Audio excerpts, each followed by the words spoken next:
Welcome to the Business with Beers podcast. This is the place where we help entrepreneurs expand their business, build their wealth, and generate passive income. I'm your host, Brian Beers, an entrepreneur who's on a mission to inspire growth from everyone around me. Remember that you need to take the actions others won't, and you can live the life that others don't. Please be sure to check out my weekly newsletter that now drops every Thursday. It includes one quote, one tweet, one podcast recommendation, plus some business and investing insight from me. It's short and it's sweet. My goal is to provide you with just a couple gold nuggets to help inspire your growth. Go to brianbeers.com to subscribe. Hello, everyone. I'm very excited today's episode because we're going to get a behind the scenes look into a franchisee, not a franchisor, a franchisee that does over $100 million in revenue in a service-based company. So we're not fast food. We're not brick and mortar. It's very unique. There's very, very few people around the country that have built a service-based business to this size. So I think there's going to be a lot of gems here in how to do it and how to manage it. So I've got Mark Rubin. Mark and his partners own 1-800-GOT-JUNK franchises in 10 different markets across the country. Like I said, they do over $100 million a year. Mark was on my podcast last March, episode 140. So if you want to hear kind of more about his personal story and kind of how he got into this and all that, talks about being franchisee, I think number 20 or so back in the day. You can kind of listen to that. And this one, we really want to kind of get into it quickly in terms of kind of this business, the revenue, how much money they make, org structure, what they wish they knew, all this stuff. And so welcome, Mark, and thanks for coming on and being willing to share your story here. Hey, Brian, thanks. It's great to be here. Awesome. So to get started, what do you love about the 1-800-GOT-JUNK business? I love a lot of things about it. And I will repeat something I said on the last podcast. That's right. For me, it was one of my favorite things, I think. You had 5 things. Yeah, 5 things. You have a great memory. There were 5 things I liked about it. When I was going in the business, I was thinking about the kinds of businesses that I had seen that worked and the kinds of businesses I had seen that didn't seem to work. And I said, well, I can go into any business. So why not pick the one that has like the characteristics that are the best? And so they are simple. The first one's simple. And I realized that businesses that are complicated are hard to get right. And the next one was services, not products, because products typically have a sales cycle and services have a marketing cycle. And my wife was really good at marketing. She grew up in a family business environment. So she had like a marketer in my wheelhouse already as a startup. And then I wanted it to be mobile, meaning what I observed is that it's better to go to where the money is than make the money come to a central location, because you reduce dependencies on things like traffic, parking, construction, the aging of different locations and different cycles that things move through. And I was looking for a multi-decade play. So going mobile and going to where people were seemed like the best model. And the fourth one was no special skills on the labor side. Is that I don't like training people for very specific skilled things, and finding people with specific skills is hard, and keeping them is hard. And keeping them, trained and motivated to keep learning and keep getting like the next certification and the next certification is hard. All that is hard. And I didn't want to do something that was hard. And then the final one was quirky, because there's riches in the niches, and the narrower the niche, the easier it is to find customers that match the profile of what it is that you're selling, which means your marketing dollars goes further. So between those 5 things, I saw a 1-800-GOT-JUNK truck drive by within 5 minutes of writing that down on a piece of paper. And one of the guys who owned that truck is now one of my partners. This was in San Francisco. I was living on the West Coast. I'm in DC now. So anyway, that's how the whole thing sort of, the origin story of how I got into GOT-JUNK and what I love about it. That's awesome. Yeah, I remember you telling me that, and I remember there were 5 today. I think when someone's trying to find a business, having very good clarity around that, of like, if I had to write a list of all the things I wanted, or what are the 5 essentials, it just makes it so much easier, because there's 3,000 franchises. How do you find the right one? And the right one for you may not be the right one for me, right? And so for you to have these things, and then as you go through it, you're analyzing, does it meet these check marks? And if it does, then boom, it cuts out a lot of the noise. Yeah, I mean, I would say a lot of people that I know that either have a job or a career or a business don't pick those things. They pick them basically on things like that they imagine that they would like to do. And my dad was a doctor, and I asked him why do you like being a doctor. He's like, I like helping people. And I'm like, well, what percent of the time do you spend helping people? And he thought about it, and he's like, maybe 10%. I'm like, well, what do you like doing the least? He's like, dealing with insurance companies. I was like, what percent of the time do you spend doing that? He's like, 60. And I'm like, so was being a doctor really like the best way to help people? Like given all things? And he thought about it. He said, no. So that lesson stuck with me. So when I was going into business, it had nothing to do with what I liked or wanted to do, or like what I imagined I'd be good at, or like what special skills I had. It had everything to do with what I didn't want to do. So that's how I ended up there. Awesome. So, and what year did you start your first franchise? 2003. Okay. And then at what point did you start, let's talk about the growth kind of strategy here of, so we're at 100 million today. You started from zero then. Walk us through kind of the timeline there and some of the major events. Yeah. So the big ones were, I suppose, I started. And it took a few years to figure out, the basics of even a simple business, both in terms of operations and HR primarily, and recruiting. Basically, the people side was, putting junk in a truck is not hard, but having people to put junk in the truck is hard, especially when there's no like a new franchise system, no training systems, no recruiting systems, no, just basically some trucks and a call center, and that was it. So once that was figured out, in 2007, I organized a trip to Peru with the guys that are now my partners. We were hiking on the Inca Trail because I wanted to make sure that they were cool and that they were the kind of guys I would want to spend the next couple decades building stuff with. So I organized this trip, and we went hiking in the Inca Trail, and also went in the jungle and did some stuff. And it was great. And on that trip, I floated the idea of buying the New York market for Gotchunk with these guys to see together, did we want to form a partnership? And after that trip, next trip after that was up in New York, driving around like the boroughs of New York, trying to imagine if we could operate a fleet of 10, 20, 30 trucks driving around in that situation. Be a double parking, getting tickets, getting destroyed in different ways, and like, would it be worth the risk of operating in that market to make it work? And that was 2008. We started our first partnership operation in New York. And then New York, was that an existing franchisee that you were going to buy out, or was that a greenfield that you guys were going to kind of operate together? Yeah, that were up there as well, that were in that market that we put together, and we expanded the New York market first to make sure that we could figure out a way to work in partnership and collaborate with our special skills and make the partnership work, and we could. That's the first milestone. Okay. The first one. Okay, and then how many guys are in that group? The original group of us was 5. Yep. 5.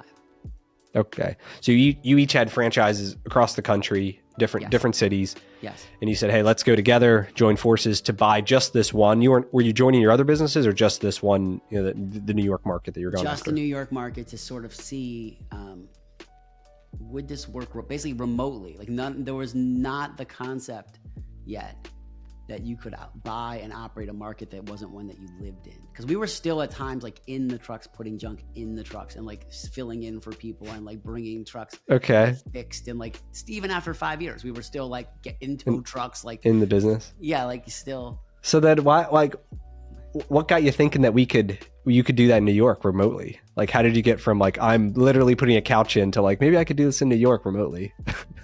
I'm not afraid to fail. Yeah. I'm not afraid. And so the answer is okay, I'm gonna put it a different way. Scaling. I knew the growth curve was flattening, and not flattening out, but it was very steep revenue growth curve in the first 5 years. Like, 100% growth, 200% growth, yep, 200% growth, whatever it was.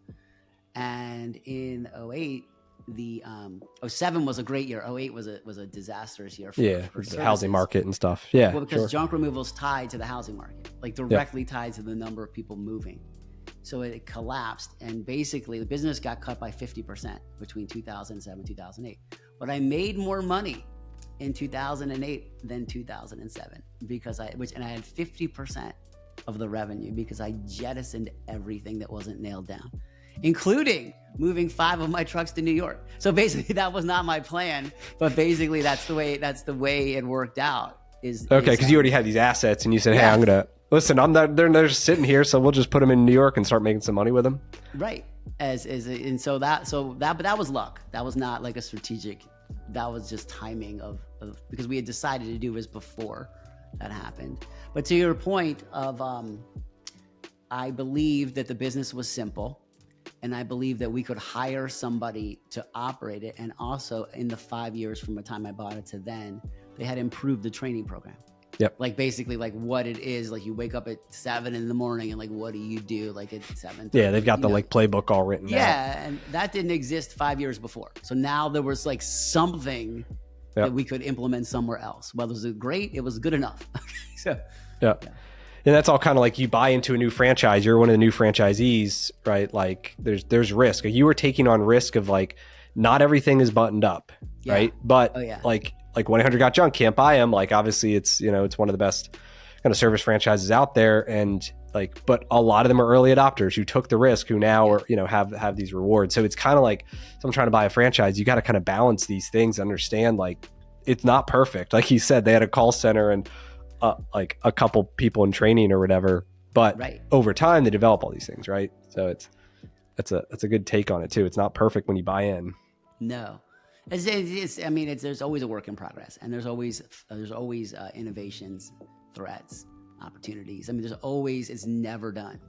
It's like fashion. It's never done.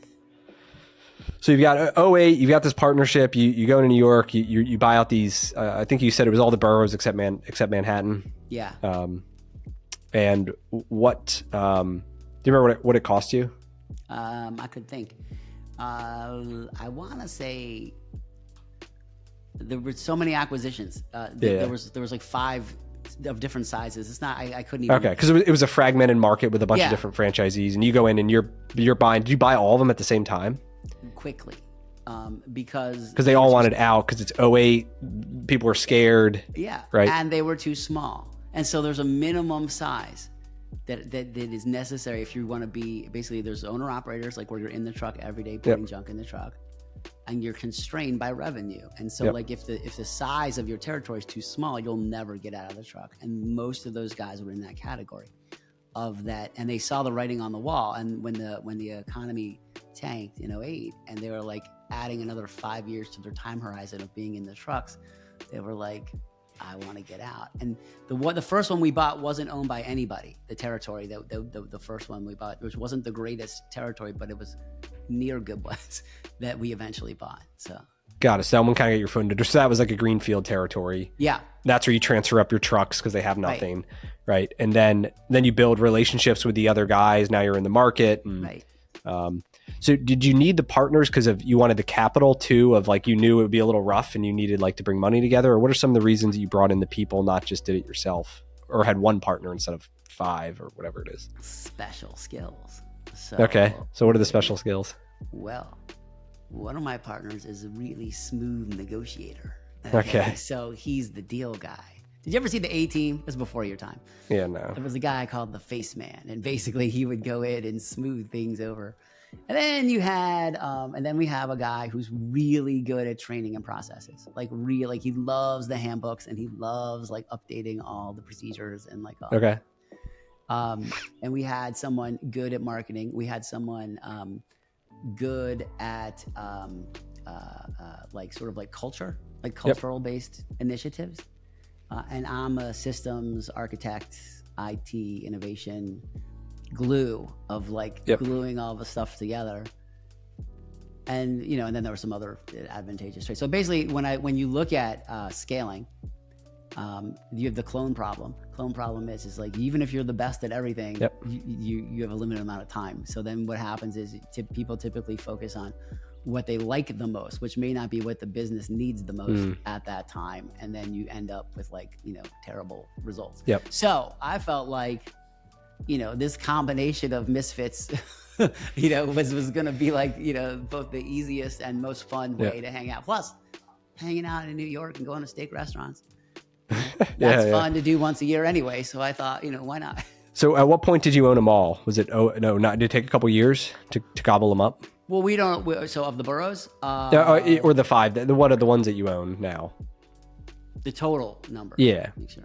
Well, we're still working on it. Yeah, it's not finished yet. So, I mean, I guess still work in progress, 25 years or whatever. All right, so you're in New York.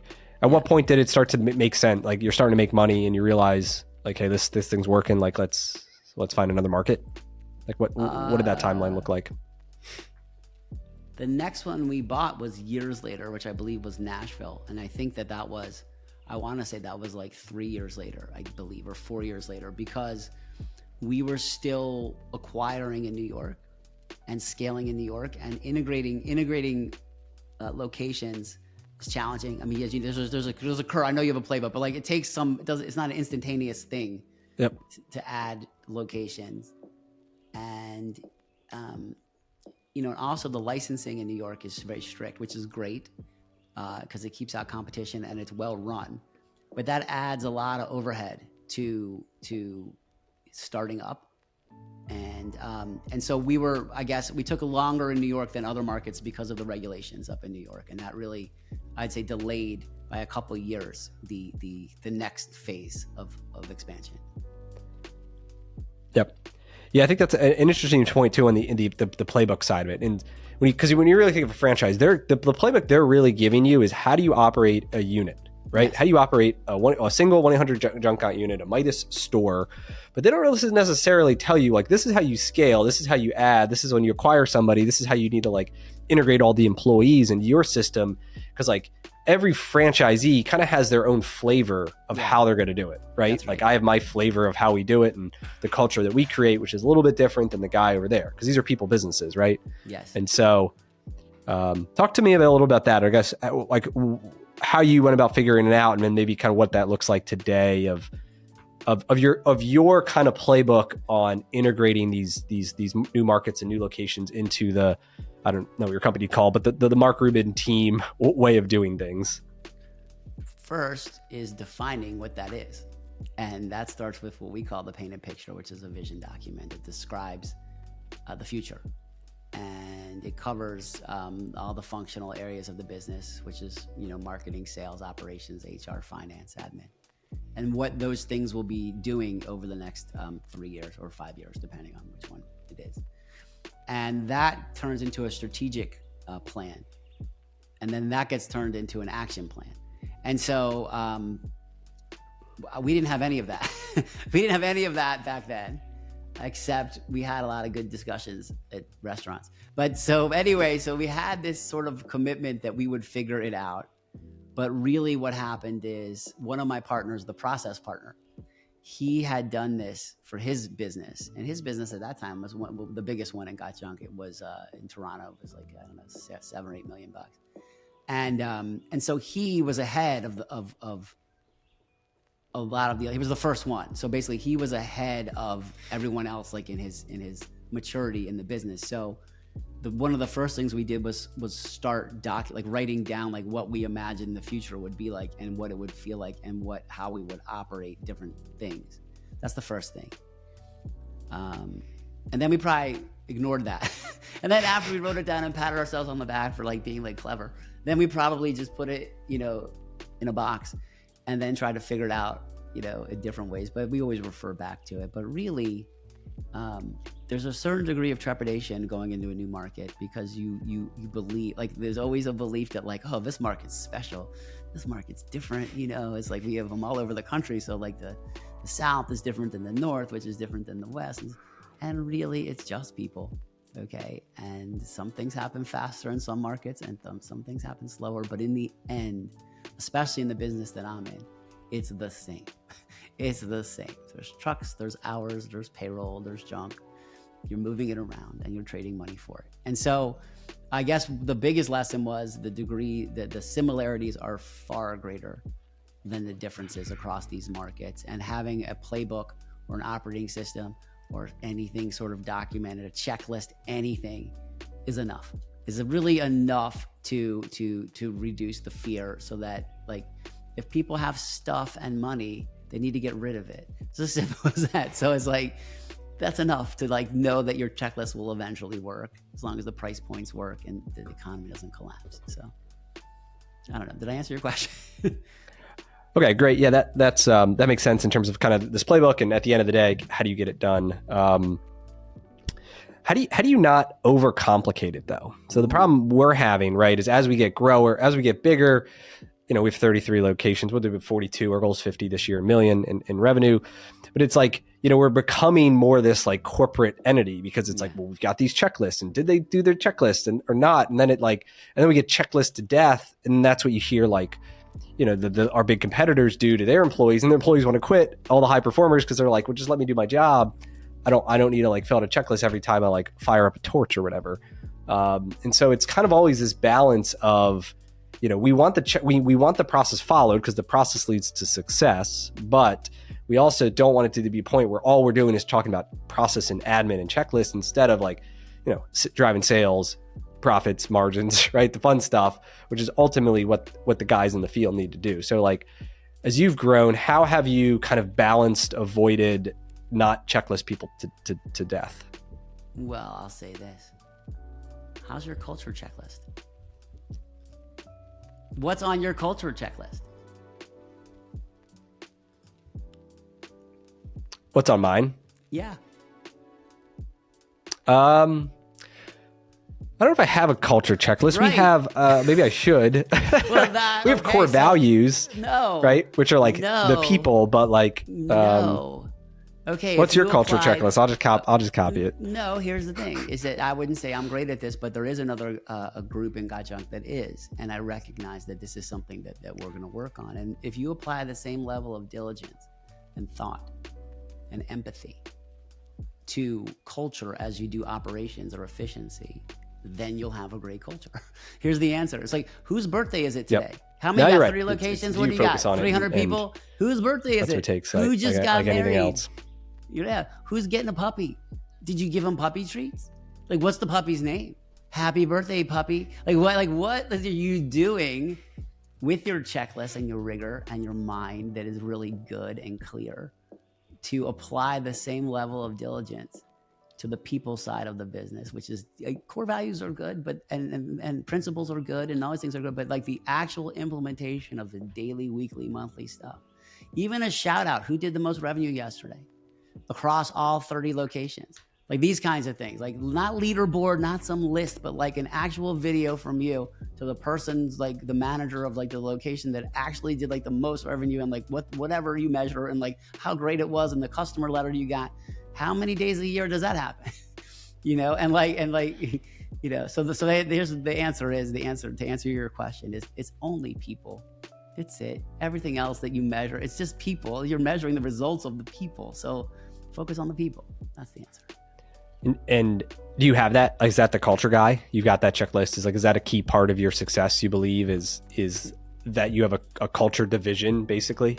We don't in my group, and it is an area, it is an area that we're working on. And really, it's because, I'll say, not as an excuse, but like to make that happen in part, we need a good LMS, learning management system, with certifications and levels and reward systems and things like that. And like we've been building that, and then like that got derailed a couple different ways and couple different times. And it's like, so, and I think that the mistake, and this is because we're process guys like you, is we think, well, without the LMS, like what we could just have like a spreadsheet that's like, it's like we don't need. Yeah. So to your point, we overcomplicated a simple thing, because we're all good with people when it's small. Not we all, but my group and you are good. But when you scale, what you're trying to do is like create operational excellence through these checklists and stuff, which is good, but you forget that you can also operationalize culture.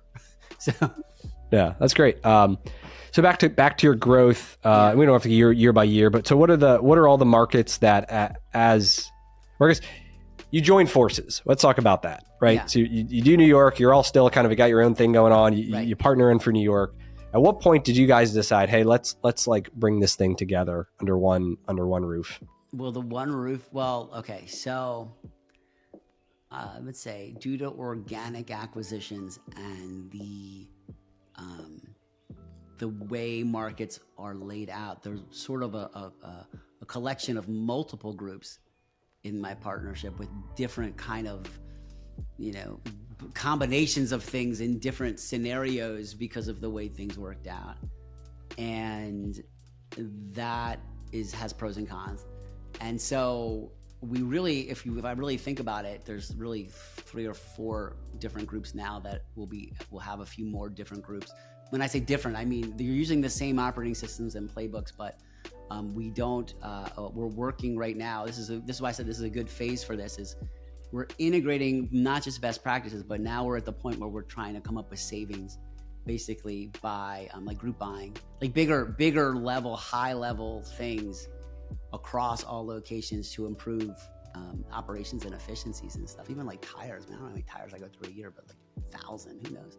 Anyway, the point is, like, even anything, okay, that has been neglected in the sense that we do have the opportunity to do group decision making. So where we're at, even though there may be technically a few different groups within this thing, is like, what can we centralize?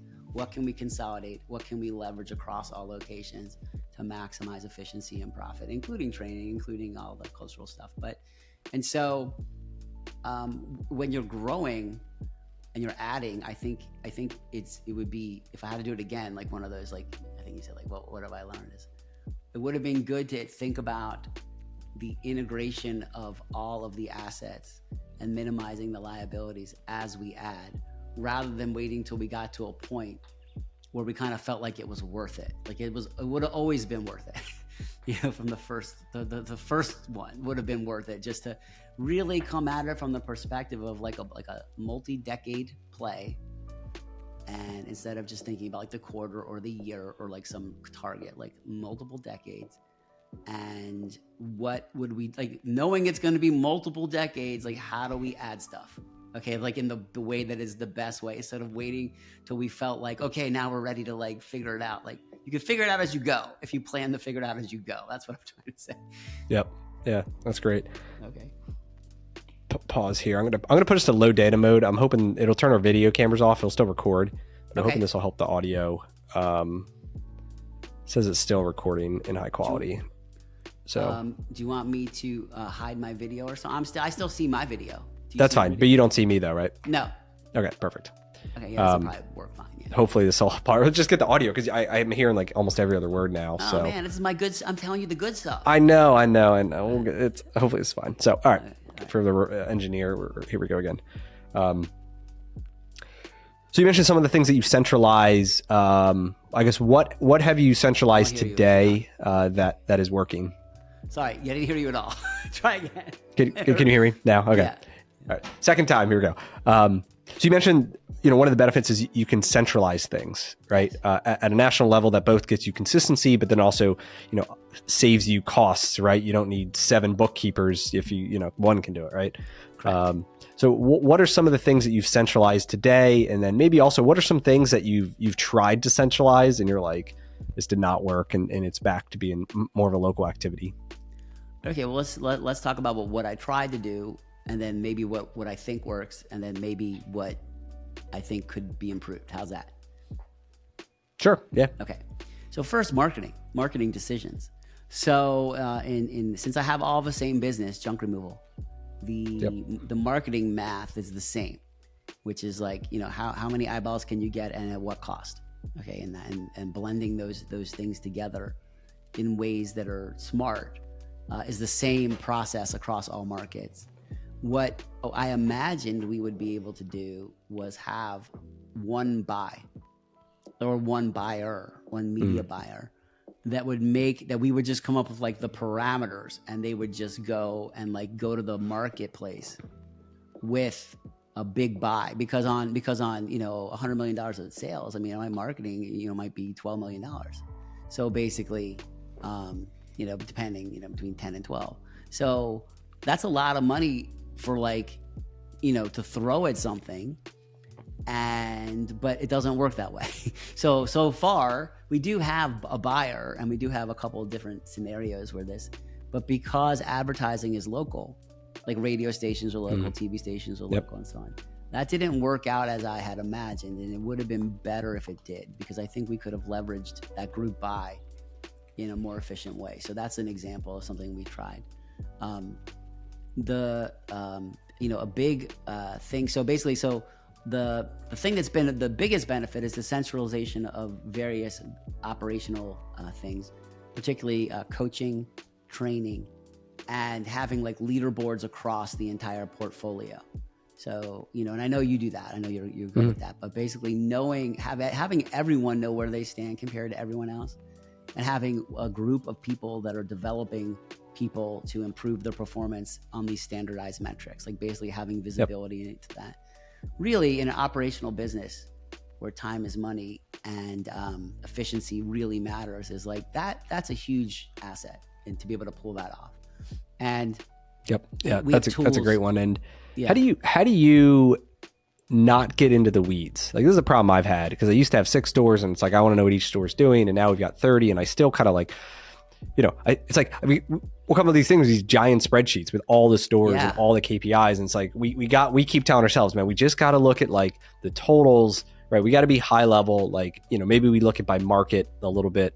But it's hard though, because then it's like I want to get into the weeds and be like, what stores bringing us down, what stores are going, but the more we do that, it gets into these, a giant grid of numbers, which then doesn't mean as much to your mind versus like a singular focus on how are we doing as a company. Because at our level, right, like the massive changes we make, like the leadership people that we put into place is what, moves the needle. If we don't have the right leadership people, we don't move the needle.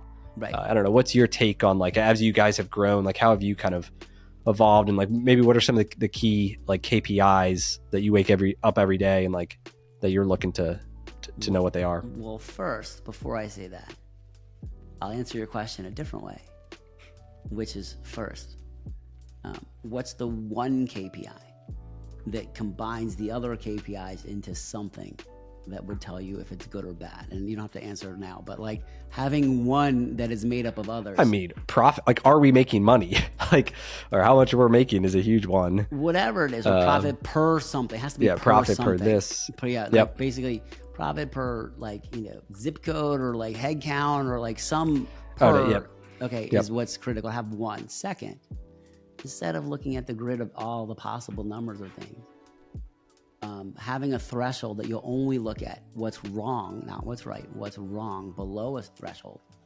Okay. Or like the bad numbers that are in the range of this bad, that's the only ones you ever see. And everyone else whose job it is to affect those numbers, they look at all the rest of it. And so basically, to get your head out of the optimization game that like I'm sure you're good at, of like trying to read between the tea leaves to figure out like the one thing that's wrong in this one compared to everyone else with all these numbers. But really it's noise. And how true is that story you tell yourself? Like, are you sure? Like how many times have you been wrong? And like, how much money did you spend being wrong? And would it be better if you're measuring, I'm going to guess 20 things. What if you just looked at, for each location or the roll up of all of them, just the ones that were below like your minimum threshold, how many numbers would you be looking at? 4 or 5, right? If there were 20. Yeah, a whole lot less. Yep. Okay, so then, because you have to, I think it's important when people, going back to the previous thing about people, as long as they're delivering the numbers, okay, then why do you need to know them? It's like what that is how I am evolving too, is to be, we want to be performance based. If you are performing, even for our store level managers, like if they're performing, they have a lot more flexibility. If they want to cut out early certain days or come in late, and like, listen, we hitting our numbers, we're proud of the store, like you've earned flexibility, right? Yes. Versus the guy who's not performing and loses us money. Yeah, we're going to care a lot if he closes up 15 minutes early and we didn't make any money that day, right? Like, or it's late. And you would know that by the exception reporting, not the all-inclusive reporting.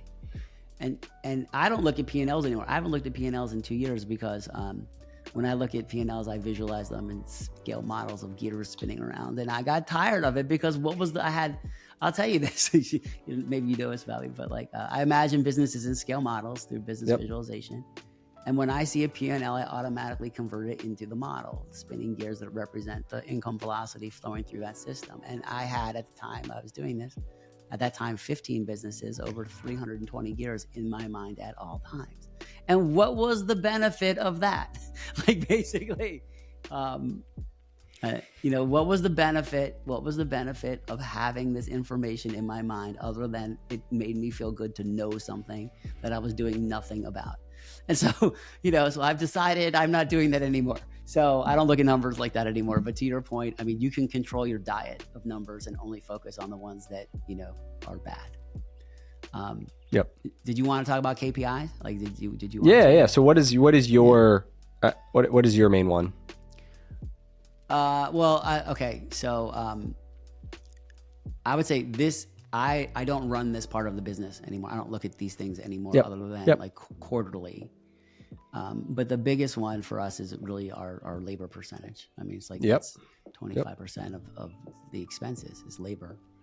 And then we also look at revenue growth. And profitability in my business is predictable because there's only a couple variables in this thing, and labor is the biggest one. So we do have minimum like gross profit, net profit numbers for all locations, but I don't look at anything in the middle anymore because I don't have any influence over those things anymore. And a service-based business, I mean, labor is the key, even in my business. Like I know if labor's at 25%, same thing. It's funny, most businesses, 25 is like a good number. Mm-hmm. It's good. And if I'm at 30, like I know my margin just got like cut in half. And I'm at 35, like I definitely 100% lost money. So I've been there. Okay, it's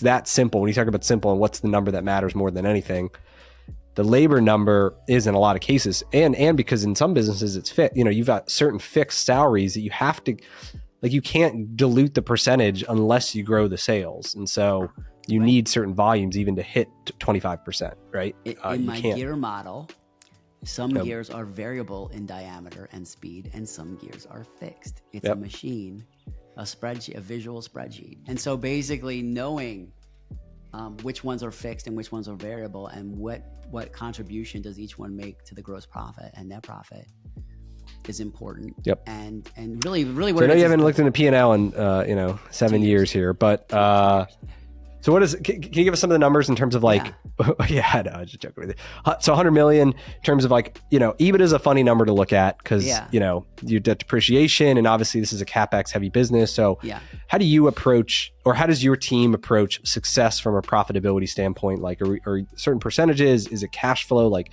distributions that we can take out is more what we care about? Or like, walk me through some of like, what does financial success look like? At this point, yes. For me, what I'm aiming for is, this is it. This is success. Knowing how much money I'm going to make every month for the next 12 months. Okay.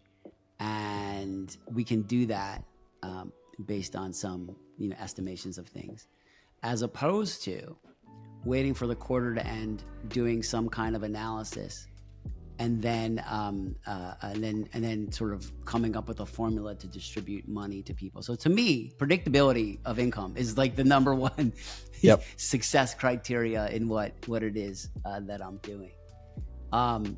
But as far as like numbers that like, I mean, it's hard. It's like not an apples to apples situation, but I can tell you that like gross margin, above 50% is gross profit. Okay. Above 50% is good in my business, which includes the franchise fee, labor, marketing, dumping fees, and some things like that. So the point of it is like, I mean, without getting into like the different components of different things, all I can say is it's standardized across all my portfolio, and every business is going to be slightly different. I've had so in way we measure net profit, okay, like which is basically like revenue comes in, you spend a lot of money on whatever it is, and then whatever's left over is net profit. Let's call it that. Okay, it's like whatever's in the bank is net profit. These businesses range anywhere they've ranged from 12 to 27% net based on those numbers. And so, based on, so the variability has been large, but in recent years, the last 5 years, we've closed the gap because we've figured out what works and what doesn't. So from like a cash flow, like that's cash out of the business. Yeah. Doesn't matter what the EBITDA or like depreciation expenses or with or without it. This is like, you're measuring more from like a cash, how much money do we take in, and then how much money do we take out at the end of the day? I yes, because like of where I'm at in life.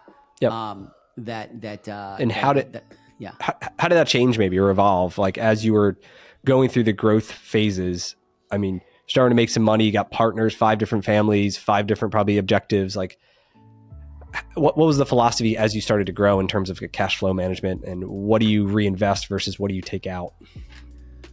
I wish I had like a comprehensive answer on that. I would say that what is important is that all of us had our own businesses that paid for all our lives. Yep. Okay. And then we combined and started buying other businesses. And so the pressure, I think I'm hearing from you, like whatever, to sort of make something fair or even or work wasn't there because we had other sources of income. And so now really what we just do is shoot for these minimum, metrics in terms of, gross profit and stuff. And then, take stuff out later. But I guess that more importantly, this is probably clearer now. My business, the only thing that you invest in is trucks, and that's all debt. So basically, we don't have to like build a warehouse, and we don't have to like have like service bays, and we don't have to have like inventory for parts, roofs. Yep. So really, you're just taking on another $1,000 a month lease payment or whatever it is, right? Yeah, just borrowing the money in some way to fund the truck. So it's a very simple reinvestment model because it's all debt financed essentially. Yep. Because that's really all you're buying is trucks. Pretty much. So let's talk about I guess acquisitions kind of, in your strategy. How did you go about identifying, so you have 10 markets now. How did you go about identifying like what markets you wanted to go attack and go? And I think I have an idea, which is like, but you can tell me. Well, you can tell me your idea. I was curious. I think it's the New York model. It's like, hey, I'm looking for a market that I believe is a strong market that has good, if you believe it's, well, that it's based on housing, I would think you'd want to go into a market that you believe will have housing growth or moving growth. And that, has fragmented ownership, that has a bunch of small guys who think, these guys aren't going to make it and we'll have the opportunity to roll them up. That is what I've done in Midas. And that's, versus like it's, you can't go in, no one's going to come into Philly and roll up a bunch of Philly Midas shops. They're only owned by me and another guy, right? Like when I'm not going to sell one store to this random dude, right. Like I'm going to sell the whole thing if I'm going to sell it. That's right. And so it, but at some point you do become the guy that, hey, the guy who's doing 50 million's got a bunch of things, like the logical buyer is the guy who's like a little bit bigger than him. And so I don't know, maybe you can speak. I don't know if that's all accurate, great. But if not, or if there's some other things there, I'd love to hear kind of how you've gone about that. Okay. In the ideal scenario, what you described would be the ideal scenario. Okay. Which is that you identify a market that's fragmented or has small owners where you think there's a lot of potential for it to work. Individual operators don't have enough marketing money to make a dent. And especially if they don't like each other and they're fighting because one guy wants to spend more, one guy wants to spend less. Yeah, because of co-op money or whatever. Right, all the usual human, things. Oh, you stole my employee, my manager, Jimmy. Every scenario of every possible thing. I know, I live it. Yep. Okay, right. So those are good markets to go after because consolidation fixes the marketing problem, and consolidation also fixes the fighting problem, because if people can't agree to get along, then that's an opportunity to come and like get them out of the problem. So that'd be ideal. But to answer your question, like more like what have we done? Yep. I wish I was that strategic. Is more opportunistic. Were people coming to you or you go to people? or both? Combo, mostly. Well, now people know that we're always looking to buy, but there's a few different groups of people that are looking to do that, and so basically it creates a situation where it's very opportunistic. It's not strategic. So yep. Okay. And then hang on. And I'm sure what happens too is like you get an opportunity for one. Can I just? Do you mind if I just let him in? Yeah, you're good. Okay.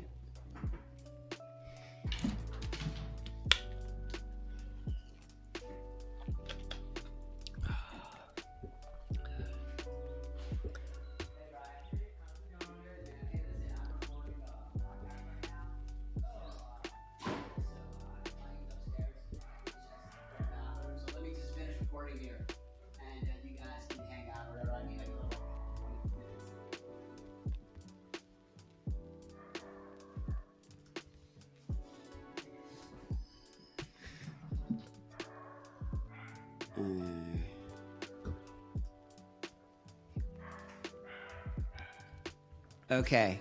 I'm back. Can you hear me? Go ahead. Good. Yep. All right, editors, here we go. So I'm sure a situation happens where you get a call from a guy from a single, or maybe he has 2 locations or whatever, but it's not enough, right? Where you say, hey, or maybe it is, I don't know. This is in the Midas world, in my world at least. 1 or 2 stores doesn't work. Like I need 5, right? Mm-hmm. So then I got to think, all right, well, can I buy? Are there 3 more around there that I could buy or open up? And like, could I then make a market of it? Does that exist in your world, or how do you determine what's big enough that it is worth it for you to kind of go there and okay. like to build out that infrastructure? Yeah, because we don't have a large upfront investment in like building a location with like equipment. There's just minimum thresholds of revenue, and revenue is a function of population. So there are markets that basically you might get I'm just gonna make up some numbers. I don't remember if these are right, but like $1 per person in that market, or $4 per person in that market. Mm. And if you're looking at a market that's like 50 cents per person in the market, if that's what you're looking at, and based on like just your assessment of like just general demographics of things, it could be at least $1, which would be the low end. Then that makes sense, because as long as you're above the threshold, you already have the gross margin to cover all your costs. So, typically that would be like a $2 million operation, I think, in the Got Junk world, to make that sort of work. Yep. In my setup, but not as an owner operator. So like if you're an owner operator, then you could afford to be a smaller size because you're the manager and you're the repair person and whatever else you are. So yep. Okay. That would make more sense for everything. Wear all the hats. What do you how do you fund these? Did you guys take on debt, like buying the business? Obviously you got assets, you've got the cash flow you're buying, seller financing, debt financing. Did everybody put up more capital? Every combination of every possible thing. So we have typically there's money up front in acquisitions, and then there's money over time, typically. Yep. And so either we tap our own lines of credit personally to borrow the upfront money that we would put in these deals. That's the way we've done it so far, is that basically we borrow from ourselves and then put it in. And then do bank financing, or is seller financing common too? Every combination. So some like holding the note because they could get it back if it if it doesn't and they work. collect the interest instead of the bank and the interest. Yeah. So, some like that, and some would rather just get a check, and it's just different combinations. Yep. What is are you could continue to grow? Yeah. Yes. So you're actively working to continue to build relationships, and you said there's now a couple other people in the junk business. 1-800 Got Junk Coop are doing the same like roll up strategy. Yeah, I mean we're in the consolidation phase. So basically, you have the order is something like you have like an idea, and then you have growth, and then you have like efficiency, and then you have consolidation. And so we're in the consolidation phase of this, because the smaller operators typically they can get enough money to like live the life they want to live, Yep. And so, great. That's great. And so it's a way for them to get out, and it's a way for the best practices of the people that have scaled to be utilized across the whole system. So it's good for everybody. And what do you think has been about 1-800-GOT-JUNK that has made them the 800-pound gorilla in the space versus, nowadays? I mean, there's a ton of, I know they're probably are they first to market or first to professionalize it? I don't know. Speak out a little bit what you can in terms of like, why do you think them versus the other ones, College Hunks or Lugger or whoever? Sure. So could you imagine in your mind at least 5 competitors to GOT-JUNK? Even local people. Yeah. Anybody. I can. How many could you imagine? I mean, I like do franchising stuff, so I could probably name a bunch of them. I could probably name 8. 8. Okay, you've heard of 8. You've seen 8. Okay. Of the 8, what phone number would you call to call any of them? I've only hired 1-800-GOT-JUNK. I did it a couple weeks ago to get junk out of my basement. And so, but if you wanted to call the other 7 that you're familiar with, what phone I'd have to Google it. Oh, okay. So to answer your question, okay, is why do I think that in the service is that phone number, and there's a funny story behind that phone number. Brian Scudamore will call that number, I want to say like 50 times or like 100 times or like 1,000 times to get that phone number. And it was owned by like, I'm going to make this up, like the state of Wisconsin or it was owned by like some. And they weren't even spelling GOT-JUNK. They were just, it was like a random digits. Yeah. It was one of their like 25 like trunk lines. Yeah. And he kept calling that number and trunk or whatever, who knows?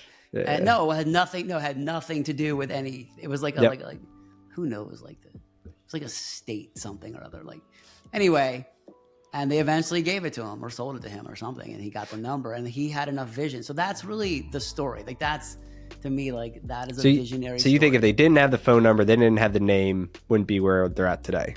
No, because we have mind share. So we got your mind share. It's like basically it's like we won the game now. However, in the world of today, how many people would rather call a call center and talk to a human being or click on an app? I click on an app. I can see you could be here at 4 to 8 today. And I'll do that. Yep. And who's coming and what do they look like and what, and like what coffee do they like, whatever, what kind of coffee could they bring me? Like whatever is going to be. So that, so that's the answer to the story that I believe was like the secret sauce back in the day. But what that enabled us, which was like professionalizing, but it was an unprofessional industry, right? Prior to you guys, a lot of it was like beat up trunks, I don't know, guys, creepy looking guys, maybe not in uniform, probably smell like weed, like, right? Who knows? And 1-800, you professionalize it, right? And you got the number, you got the website, you got the technology, we got the call center, like we're doing all the things that make this into a professional service. Right, and that stuff is rock solid. At GOT-JUNK. Yep. I mean, I'm like basically like that's legit. Like we deliver. Like we'll be there. Okay, we'll show up. We'll do it. And that costs more money because it's you to provide those levels of service to build the infrastructure to do it. You have to. It costs honey to make honey from the book Honey is Money, and so that phone number created the money, the revenue to come in. That created the opportunity to build systems and processes to professionalize what you see as the brand. Like that was the secret to it. And having also a good process. They had, when I came through, a great process to filter prospective franchisees and only get people that were good. Like I believe that, like basically they brought in great operators to strengthen the brand. And that's the best part of a franchise, right? Is like there's a whole bunch of really smart people. There should be a whole bunch of really smart people around the country all building the same business, strengthens it and accelerates. But if they don't, right, it's the reverse happens. If they pick a bunch of bad operators, it hurts the brand. And then it, now it hurts you. So like it's you've got leverage in both ways there. Yeah. So that's sort of like that. I mean, I hope that answered your question. Yeah, that's great. Yeah. What would you think? I don't know. There's like other franchise. I don't know if you've looked at other businesses, but like, what would you think it would take for another company to do something similar to another industry to like disrupt it, to professionalize it? Ooh, that's like a good question. What do you? There's some people out there that are working on following this model. I'm just curious on your like, from an insider's standpoint. Do you mean other industry? Like, what are you asking Yeah. specifically? Is like what other industries could be disrupted by professionals? Yeah, or you think, technology? that, or I don't know, things you've seen over the years that you think, man, like these guys kind of have these traits to be the kind of like a first mover. And I don't need not specific brands, but just in the like. Okay, I have one, and I'm affiliated with this one, but so I'm biased Sure. in this. It's called Hassle-Free Home Services, and what it is a manager for your house that rolls up all the service providers of your house, of everything, including repairs and including general contracting and including the pool and the pumps and the security system, every single thing. And they're a single person. It's you have a manager. You have like a house manager. Yeah, and you have a manager, and you have a tech, and they do like a full inventory of everything, and like when do the filters need to be changed, every single thing, and it's completely outsourced. And for me, okay, like what could be disrupted is not, I don't believe, the commodification. Let's take junk removal of that basically the general management of a household and the leveraging of multiple service providers with a single source manager with like a tool to like request services, a concierge service for the services. This is it. Oh, yeah. A concierge service for the services. Okay. Because for people like me that have lots of services, I have an army of people that take care of my house. Okay. So basically, I can't do it anymore. And so you just don't want to do it. Yeah. It's like, no, I can't. Okay. The ladders and like, all that stuff. Yeah. I had a lot going on. So is this a franchise or is this like a no? It's a local company? operation, and they've been asking me, for some help in different ways and stuff. But I like, more importantly than that is like, I think people are going the wrong way, which is like, when you commodify brands, whether it's junk removal or anything, and you remove what makes them great, which are people that care, by what we were talking about before, which is like over checklisting them without considering the cultural side, whatever. Okay. What people really want is a seamless experience with all service providers. People that are willing to pay a little extra to make that happen, to not have to deal with, I'm probably at 30 people want convenience, they want convenience. It's also security to know, for example, my house has these these pumps, and like I live on like where I live, like there was just a rock quarry nearby, so they couldn't sink like the sewage pipes. Anyway, long story short, everyone has these pumps and all this whole system pumping things, and when they break, okay, it's a problem. Okay, and okay, so there's a company in where I live that services all these things and keeps them working with like alarms and backups. But when they break, I want someone here like in an hour. Okay. And a concierge service that covers, 500 houses or 1,000 houses, where half of them use the same service provider, will get that guy to show up in an hour. Right. Oh yeah. They've got leverage. I have none, because when my thing breaks, everybody's is broken because of whatever, who knows what. So the point is that if what I think is the most ripe for disruption is the concierge service for the services. I really do. Because think of the market. Think of the kind of people like me. Yeah. Okay, like there's enough. Yeah. And just like in general, services is on this trend now, because there's this culture shift of like, I do it DIY, do it myself, to do it for me.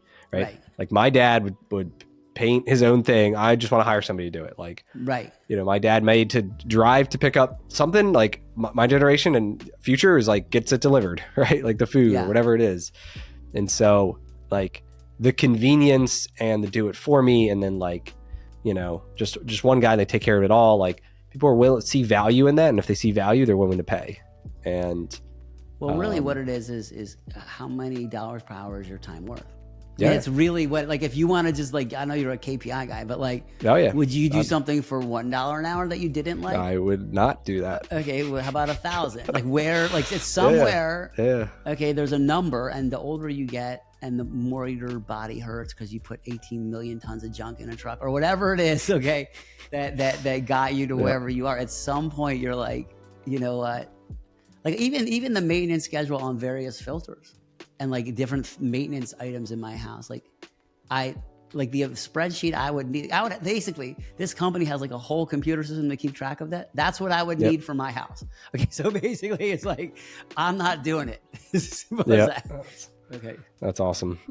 Cool. I get some more thoughts on that. I'll talk to you about offline. But I would like to hear, honestly, like I want to help these guys, by the way. Okay. So like, I think I didn't think of this before, but like putting you with them is in some, who knows what scenario would be a good fit.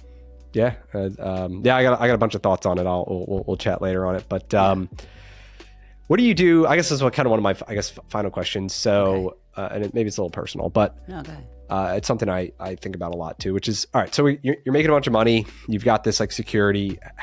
Talk to me about your investment philosophy. So where are you putting your cash to protect it and to grow it?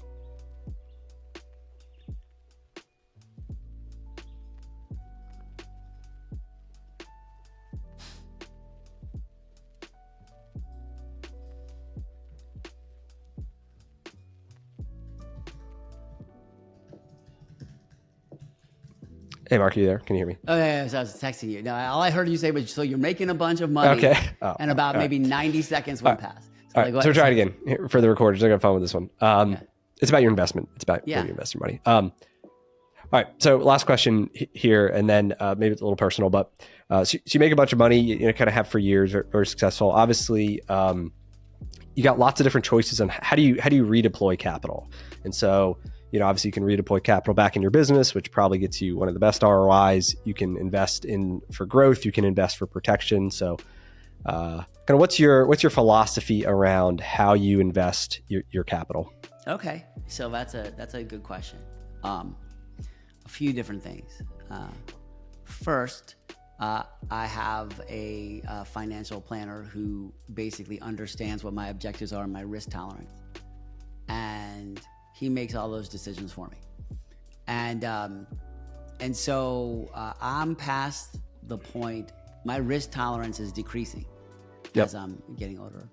And I've lost lots of money in different ways. Some were, I think, careless. Some were definitely careless. And some were like businesses that went bad. And so I'm at the stage where I'm not willing to trade risk for losses as much as I can. Okay. So I have a professional who like makes these decisions for me. But more importantly is I'm launching a global eco project now based on all my ideas, and I'm investing my money in creating a universe on a piece of land I bought in 1985 to create this global eco project that I'm doing now, where I'm building a bunch of stuff. And so I'm investing in the world I imagine and creating what I plan to create when I was 15.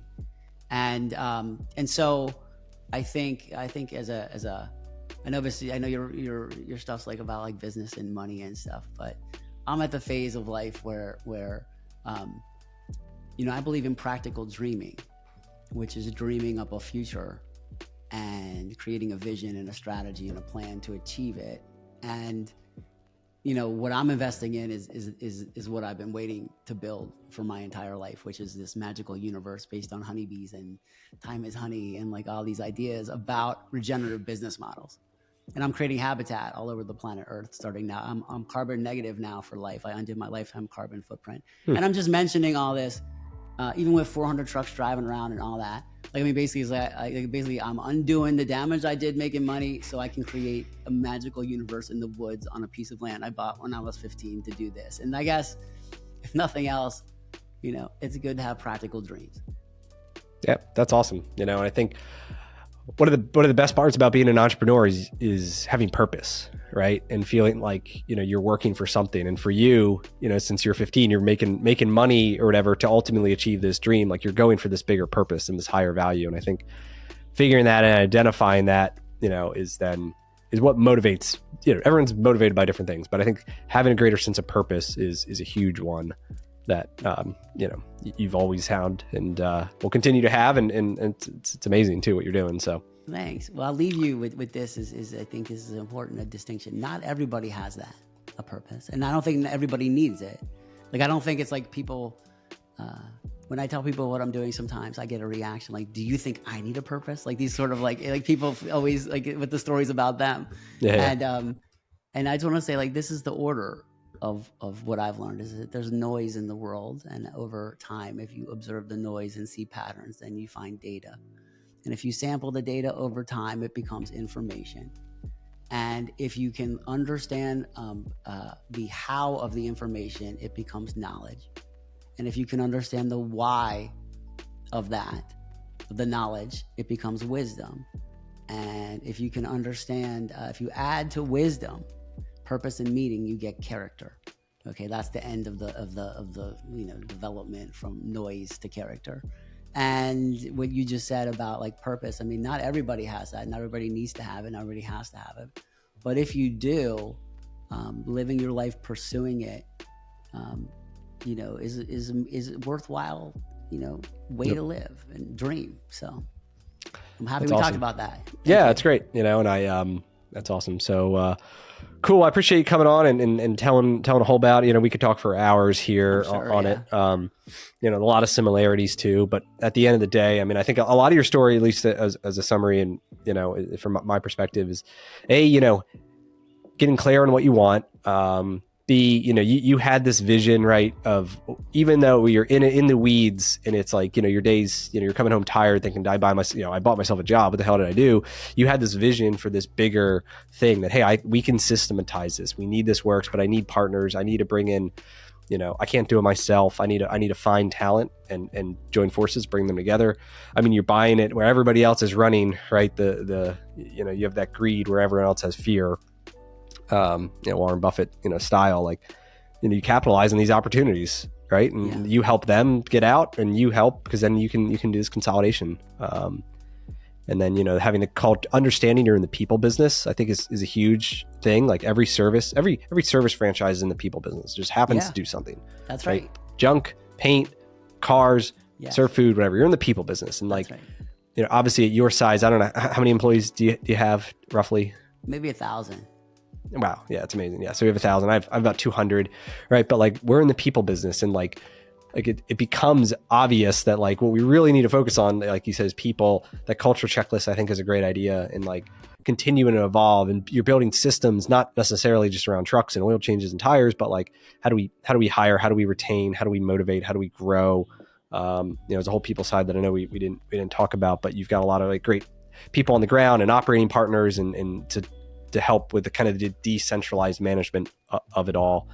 That could be a whole separate thing if you're up for it sometime, but totally. I think that's amazing. And anyway, and then continue to grow and now you continue to look for opportunities and manage the business in a way that's different. People have different skills, and not having to micromanage everything, because you can at the level that you're at. Well, the thing is I would, yes. And I'll say, I don't think I ever could. I just convinced myself I could, just like when you look at 100 numbers and think you understand what's happening. It's like, it's like, do you really? No, it's, I think that's great. And, focus on less than obsess is a motto that I'm trying to live this year. And, the few things, I want to focus on the 20% things that'll get me 80% of the way there, instead of trying to focus on the 80% that'll only move me 20, right? It's the stop doing list. What do you need to stop doing? Okay. It's like not what you need to do. What do you need to stop doing? Okay. And do that once a week for a couple months and see where you end up. Okay. So that's awesome. So cool. Well, thanks again for coming on and sharing your story. Like I said, I'm sure we'll do another one sometime, maybe on all that culture and people if you're up for it. Okay, Brian, you dropped again. I think you said, let me should I just do like a goodbye? It's like, yeah. Hey, Brian, it was great to be on here with you. I look forward to the next one. You've got really good insights, and I'm excited to listen to this. Awesome. Thanks again, Mark. That's all we got for this episode with the Business with Beers podcast. One thing that would really help both us and other new potential listeners is to rate the show and leave a comment in iTunes, Stitcher, wherever you listen. Also, make sure to link up with me on your preferred social media platforms, LinkedIn, Instagram, Twitter, Facebook. You can find all my links at brianbeers.com. Please just share the podcast with anyone who you think might enjoy it. And until next time, remember to take the actions others won't, to live the life that others don't.